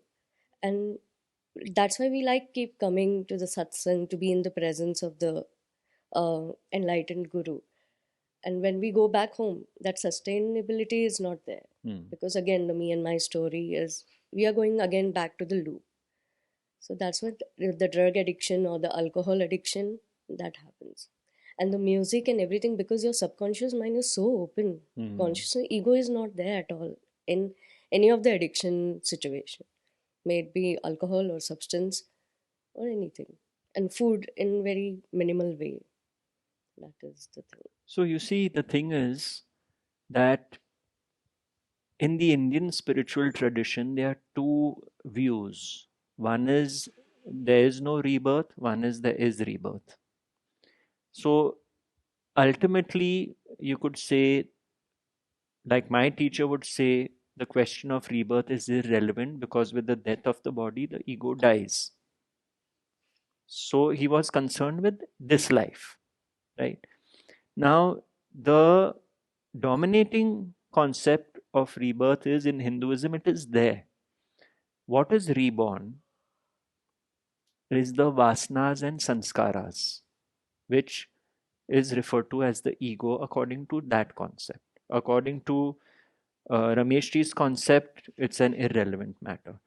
But the point is, whichever concept you choose, which appeals to you, that bundle of unresolved tendencies and desires, when it is released from the body, it is still floating somewhere. It may not be mine, so I'm not concerned with the next birth as per the first concept. Second concept, you are. But either way, there's a bundle waiting to be resolved. It may or may not be mine, is irrelevant. If we just look at both these concepts, so whether it is mine or not, the issues I am carrying in this life, the striving to resolve them is there. Now, a teaching like this gives that opportunity to cut that bundle in half so it no longer perpetuates for me or the other. It is the final drug, the sword of knowledge. You see, because you are manifest here, so you are here as a bundle of vasanas and sanskaras which are sitting right here, right now, waiting to be resolved. The point is, the opportunity is there to be resolved in this birth, in this incarnation. Whether you believe in you or not you, it doesn't matter. That's what I say is such an underrated gift. That opportunity, that potential to realize in this life has been given is huge. Because if this is resolved, nothing is left to chase.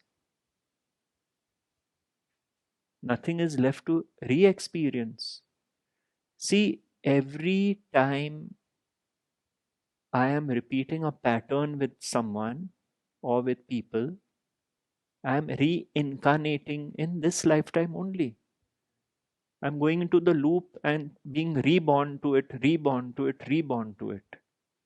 And this teaching is such a gift because it is going to slash this rebirth in this life. So, you have someone who's stolen your money, for example. You just carry this resentment not only about this person, but you become very wary of everyone. Because you believe they are the doers of their actions. And this teaching exposes it as an event that had to happen as per the divine plan. The instrument through whom it happens is irrelevant. So it is like really the sword of Kali. It is not going to allow that rebirth to happen again of that concept that people are the doers of their actions. So it is such a gift. Then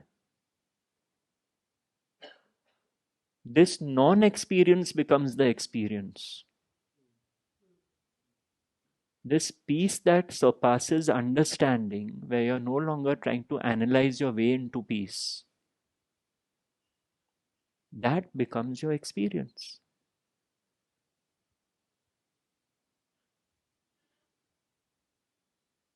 See, Durga on the lion is strength. And Durga shatters illusions, demons. Demons are the thinking mind. So,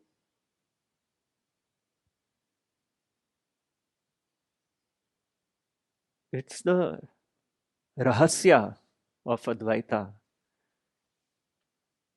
that the end of experiencing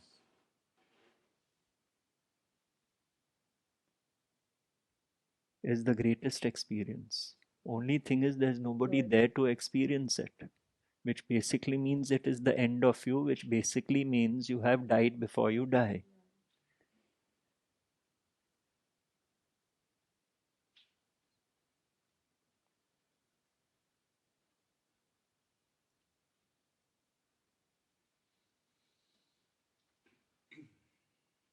There's a very powerful meditation, takes tremendous courage. I know one person who has done it, only one,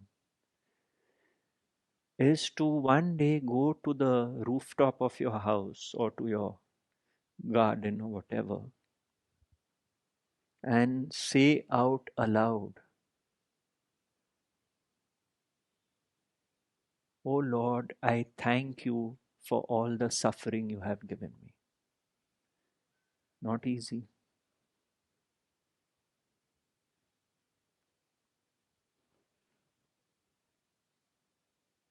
To be able to say that aloud, because deep down you know it is only that suffering which has brought you where you are on the spiritual path. And to thank the Lord for that.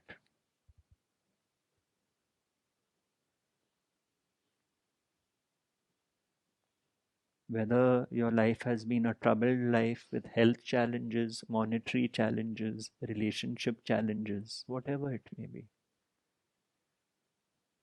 You are talking of the purge. This is the main purge.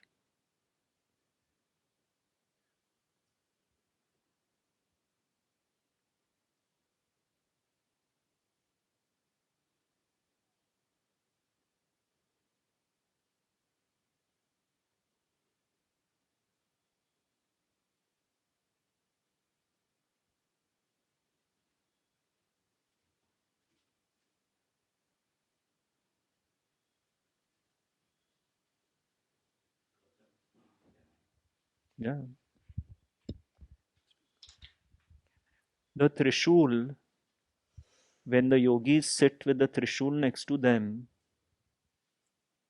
they are just reminding themselves of their Sushumna, their spine. The Trishul represents the spine.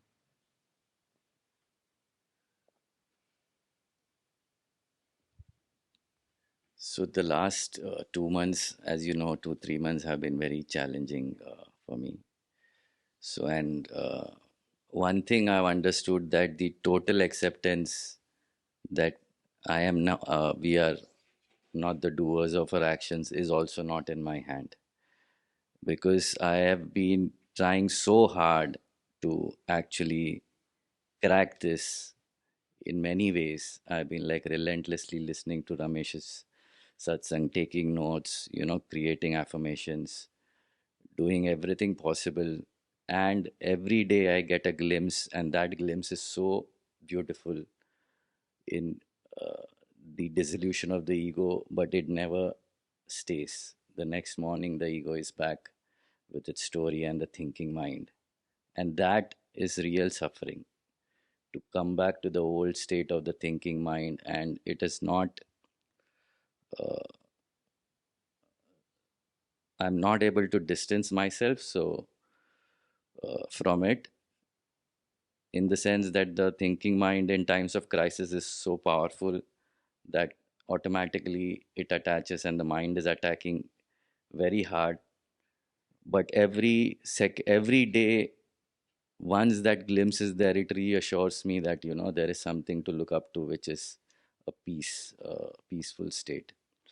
So eventually, I feel that I have to surrender. There is nothing I can do for the total understanding or the total realization that nobody is the doer, because eventually I am not the doer.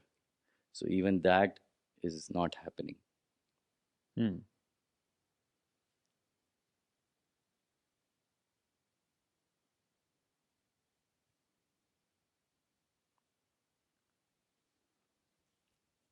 But there's yet that one who is aware of it all. The one who is aware that no matter how hard I'm trying, I'm not able to do it. That one So can't do anything. yeah, I understand.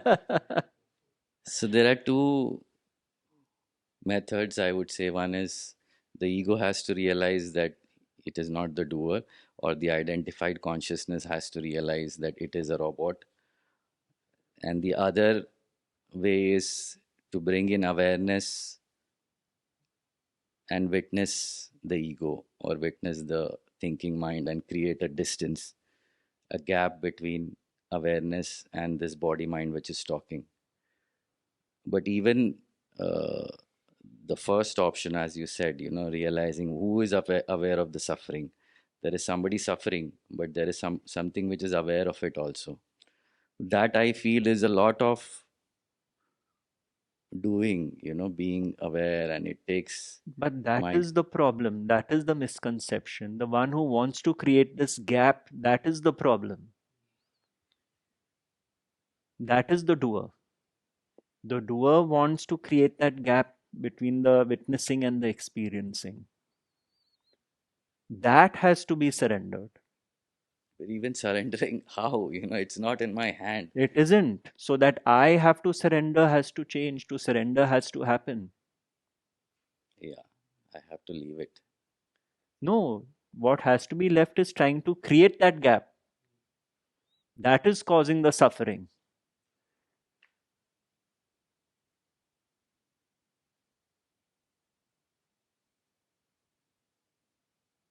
Because in the right perception, the gap is already there, right? Like you can be aware of this and you can be aware of this. You don't need to create a gap, right? It is clear that whoever is speaking now is not me. I am aware of it. But the identification as the waking state starts so strong, it's Yes, so deep that is that for I all of can't help. us. I can't help not being this person. But how will you function without being this person? You can't. But it comes with a baggage of also, yeah, memories and the thinking. Of The mind course. I call it the devil mind, because it creates Yes, fears which are totally irrelevant, totally. Don't make sense. and still you believe in them, and knowing you have no choice. Even I know Correct. that 15 out of 20 times whatever the mind has said is 100% wrong, Yes, but still I have no choice. I mean, the script is being played yes, like a movie, yes, and you are watching that movie, but you're so identified with the character that you yes, can't leave it. yes. So it's like and once you know that there is something which is beyond this, again trapped in this, is I can't bear it. It's too much now. So you see, that is the point. What you just said is the point. Any effort to not suffer is what is causing the suffering. That is why the master says, suffer fully. It is not really the suffering which is the problem. It is the effort to stop the suffering which is the problem. No, I agree to that. You see, so it seems to be an oversimplification, but I truly believe that if one is facing a crisis, whether it is monetary, whether it is health, whether it is relationship, better to leave the spiritual concepts aside and suffer that fully. But at the same time, what is surrender? Surrender is knowing that this is beyond my ken. There's a higher power handling this, and I'm just surrendering to that. To me, that is surrender. So basically, when I'm being put through the grinder, surrendering to that this is what is meant to happen, I'm trying my best, I'm not able to come out of it, thy will be done. Not trying to think my way out of it, because then I'm perpetuating my own existence. Every time I try to think my way out of the crisis, try to create disassociation, try to create a gap, I'm reinforcing myself as the ego, trying to be in charge through the back door. So, as Ramana Maharshi said, the arsonist wants to be in charge of the fire engines. It's lighting the fires all the time and trying to be in charge of putting out the fires. So that surrender is what surrender is. It's not the I have to surrender. That's just to see the futility of it all and to give up that smidgen of doership which is trying to force me to find a solution. When I realize I'm too puny to find a solution in that sense, let the higher power do it. That is surrender. That is why when I say surrender means above the mind, that is why the Egyptians had that sign of surrender, which became the sign of hands up, above the mind. No longer deploying the mind to find a way out of a situation is surrender. That deploying the mind is done now, because when I've seen enough is enough. I've tried it. And Yeah, because it is offering not in our control at all. exactly. Every moment the emotions are changing. Every hour the emotions are changing. You really don't know what's happening. Forget that, I'll tell you. We are picking up so much from outside. Sometimes I know I'm picking up someone else's consciousness and I'm wondering what it's doing inside me. There's so many external influences. It's all from the outside only in that sense. Now, this life may be a smooth slate, but some past sanskar, deep rooted, may start getting triggered in this life. What are you going to do? That is why the Indian system has this fantastic device in place, which is the guru disciple relationship. That is the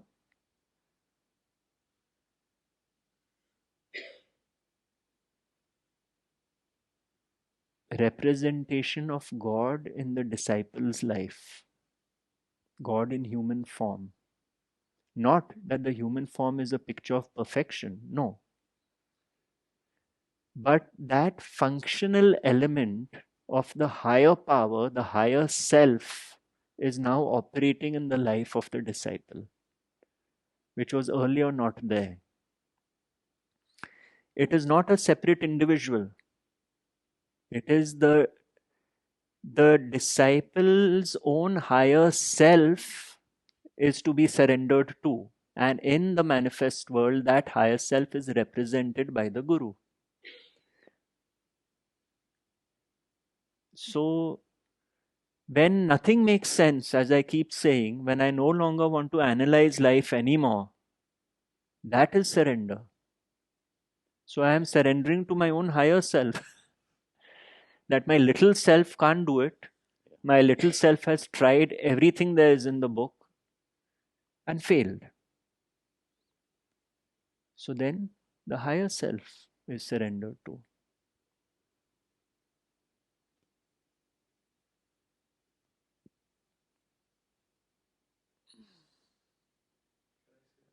Of course you can. while I was going through a similar ordeal in my life, I was trying to understand what surrender is. And I knew what surrender is, but then I was talking to someone and I occurred that, what would be Baba Hanuman's surrender for Lord Ram? That would be like maybe understanding what surrender is. And I read a short story where Baba Ram asks Baba Hanuman, "Are you a man or a monkey?"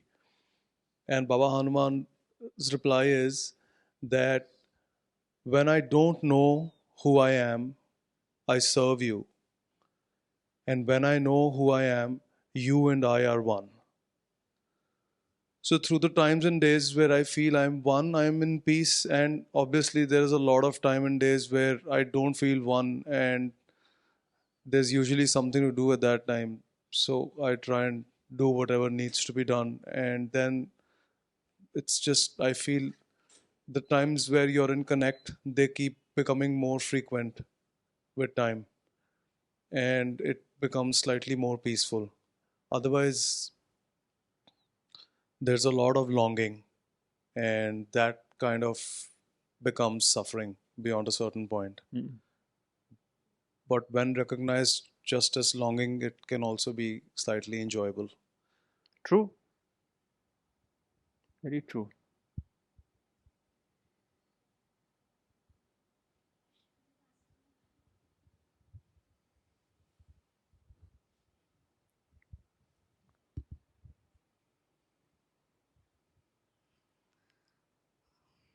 I would like to add something Sure. to this conversation where we were talking about if there's any experience that we had. So, a few years back, while I was studying philosophy, I started reading Krishnamurti a lot. And I learned something that he used to always say that observe. Uh, if you're looking at a flower, just keep looking at it. So I used to do this in college, where we have these glass, like whole building is of glass, so we can see outside the trees, and I always get drawn to nature. So sitting there most of the time, like when there was period of when students are not around and all, so I used to look out at the sky and the trees and the building and everything that's out there. So I used to do this practice a lot.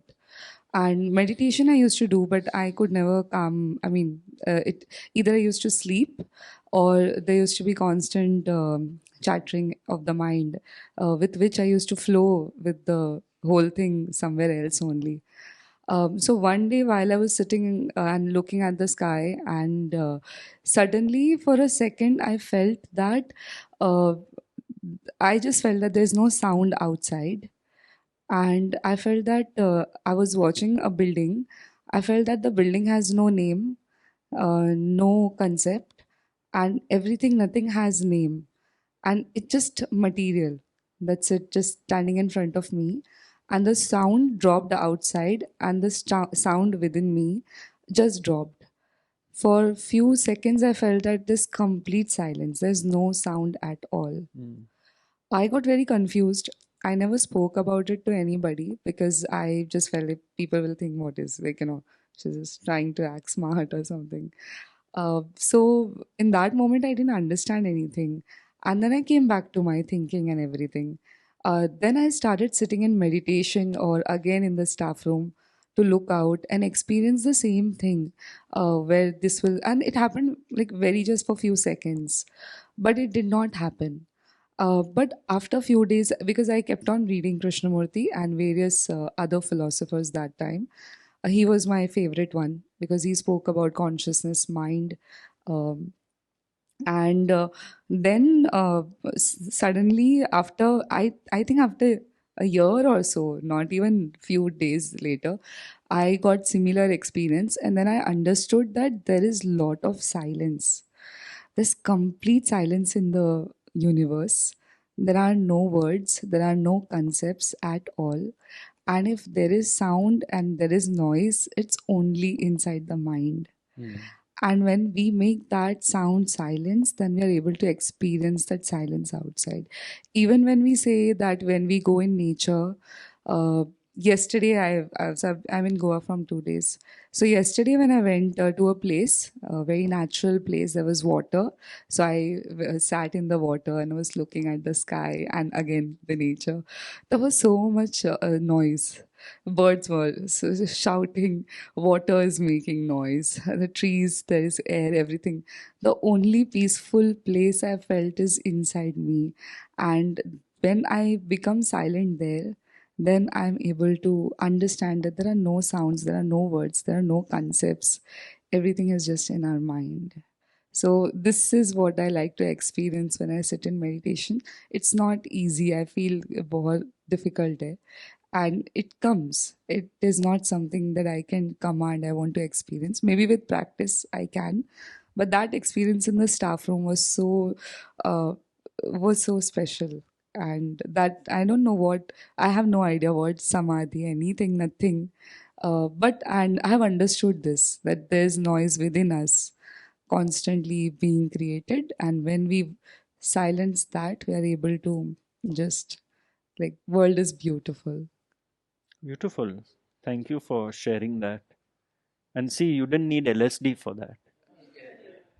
Uh, there was one more thing I wanted to add from the previous conversation that we were having. So Nosheen is expecting now. Acha. She is 4 months pregnant, and when she comes home, I feel so happy. My experience of her seeing her pregnant, and I understand. I always, you know, that she's very turbulent mind. It's very hard for her to like, I tell her, you listen Bhagavad Gita, you listen to, I got her a book of Secrets of Divine Love of Quranic quotes. I Oh, that told her, sounds nice. We should all read that. I found in one of the bookstores, so I thought that will be best one. So uh, one thing I realize about the child also, that right now the child that is there in her womb is pure consciousness or God, and only with the accumulation of food and water and matter, and then once the child will come outside in the world, the accumulation of sound, words, and concepts, the child will start identifying itself with everything, with the body and with his own identity, her own identity. So I really feel that, right now it's the pure conscious. So when I meditate, I sit next to her. I try to keep my hand on her belly. She gets very irritated with all this. But after meditation, I keep my hand on her belly, and then I sing bhajan. So sometimes I sing for the child. I feel that that child will absorb it. I mean, even if it doesn't understand word concepts, but that pure energy will go within the child and will bring the child to the conscious awareness, maybe someday in life, that, I am that. Uh, Of course, and more so the consciousness of the mother, because all that goes into the yeah. womb. So I do little bit lecturing to her that what you are consuming. She gets irritated, but I try to tell her that everything that you're thinking today is going to become an imprint for the baby. Yes, absolutely. And yeah, You know, I read this, that some children who have the fear of rejection is being traced to in the womb when the mother didn't want the child as a thought. yes. Amazing, and then the child thinks I've done something wrong or I'm not good enough, but it's actually the mother's thought which has left a karmic imprint in the child's consciousness before birth. Proves we are not the doers of our actions. I mean, just living unconscious lives, we just keep the cycle of birth and rebirth going on and on and on and on and on.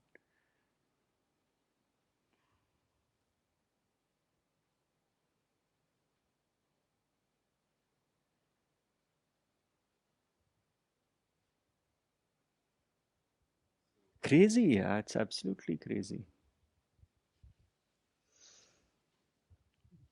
So, just on a funny note, like I've been thinking 2 months relentlessly about how we all are instruments of God. So, yesterday night I had a dream where it was like all human beings, these fluorescent signs, neon signs. So I imagined all human beings as neon signs and God being the DJ. And whenever a thought comes, white color comes in a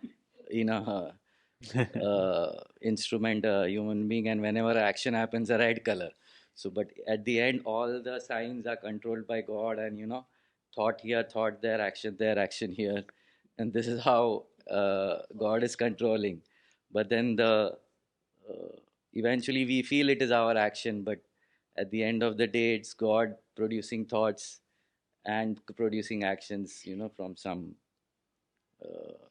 from somewhere or. But it was a dream, or you kind of visualize this No, whole it's a thing dream. going? It was a dream, clearly. We thought that we are the actor is given by the God. See, when you reach a certain state, you see colors, huh? You see people as colors. And action is red, because red is Shakti, and Shakti rises. But these insights, they never stay. That everything is one. Because dreams don't stay. Even the waking state insights, where the thinker, actually the thinker is only a thought, right? Yes. Because if anybody wants to do an action, there are three thoughts. One is the proposal thought, the other thought is yes, I will do this, and the third is the action. But the thought, word, and deed. Yeah. So we think that the thought which decides the act is our thought, but there is no we. There is just the thought that happened. So there is really no we. So these insights, they don't really stay. The ego is again back with the old conditioned Yes, habit so to wrap this up, I want to actually close on what Meenakshi said and what you have said, because they are similar. For the enlightened sage, there is no difference between thought, word, and deed. The thought, pure thought, translates into deed because there is no interference of the doer. But for the human being with a sense of doership, the thought gets distorted into thinking, and therefore the word and the deed. I am the doer. So, when consciousness recognizes this in a few body mind organisms and begins this process of self inquiry, it is actually an invitation to itself to come out of the living dream of life. Now, this is important because one needs to collaborate with it. If one again has a fallback on the logical thinking mind and says, oh, if we are all robots, if we are all turned this, there's nothing to do, we are back in the dream. But with the realization that the doer impedes thought, word, and deed, and therefore it leads to frustration because the deed is mine, whereas it was pure consciousness functioning, then this disidentification, which it is waiting for to happen, then only it happens. So what tends to happen on the spiritual path is overthinking of the thinking. It is creating another mountain on a mountain. So that is also a disadvantage of Gyan Yoga. Too much dependence on the left brain. And therefore, that is where surrender comes in. That now enough. I'm done with thinking. I'm done with thinking my way to peace of mind. I'm done with thinking my way out of problems. I'm just done with it because I have seen the futility of it all. Yet, to go back into an unconscious state and into slumber after coming so far, that can also happen. It can also happen. You see, so the ego is so clever that it can use this to its own advantage. It's like Arjuna would have told Krishna that, whatever you're saying, if it's true, I will really put the bow and arrow down, because if I'm meant to pick it up, I'll pick it up. It's the same thing. If I'm a robot, if I'm meant to pick it up, I don't need to pick it up because I'll be meant to pick it up. But it yet has to perform an action. Now the action is performed with understanding that I am not the doer, but the action had to be performed to kill the enemy. So you see, this is really a classic thing which happens, that I really don't need to do anything if I'm not the doer. Where would have gone the war? If Krishna, with understanding, didn't pick up the bow and arrow, that would be doership. You have the understanding and now you refuse to pick up the bow and arrow, saying if it's meant to happen, will happen, is also doership. So one has to contribute. Recognition has to happen.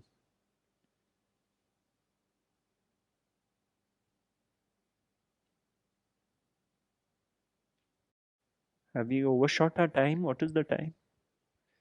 Some people must be dreaming of their lunch and it's already 1. Wow. It's a long session, yeah. Next time I don't have a clock, I can stop at 12 o'clock or something. There should be a clock. Sorry that it went so long.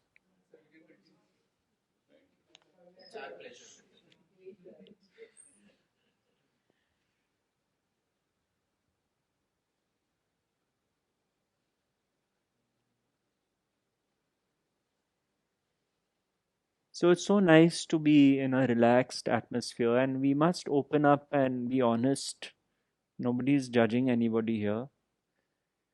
Um, because the whole idea is to learn from others' experiences and share. That is how we grow.